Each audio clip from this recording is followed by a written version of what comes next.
Le président de la République malgache, Michael Randrianirina, a pris une décision souveraine. Désormais, tous les terrains coloniaux, c'est-à-dire des terres arrachées par les Blancs pendant la colonisation, doivent appartenir aux citoyens malgaches. L'histoire retiendra que tout a basculé en 1896. À cette époque, sous le joug colonial, des millions d'hectares de terres fertiles ont été confisqués et distribués sous forme de privilèges scandaleux à des colons français ainsi qu'à des sociétés financières et agro-industrielles françaises. Fondées sur des décrets uniques proclamant toutes les terres non cultivées en permanence appartenant à des colons, ces spoliations ont privé des générations de Malgaches de leur patrimoine les plus précieux. Aujourd'hui, le nouvel homme fort de Madagascar dit non. Cette décision est validée par la majorité des citoyens ainsi que par la Haute Cour constitutionnelle de Madagascar qui a approuvé cette loi relative au transfert à l'État des terrains immatriculés au nom d'étrangers durant la période coloniale aux citoyens malgaches. Dans sa décision rendue le 3 août,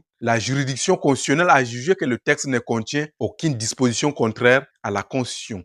Soumise à la Haute Cour constitutionnelle par le président de la Refondation lui-même avant sa promulgation, la loi vise à encadrer juridiquement le transfert automatique de ces terrains à l'État avant qu'ils ne soient transférés et gérés par les citoyens. Selon les motivations exposées par le président malgache, cette mesure s'inscrit dans la volonté de l'État de finaliser le processus de la décolonisation foncière et de renforcer la maîtrise de l'État sur les terres jugées stratégiques et de rétablir les droits du peuple malgache sur ce patrimoine foncier.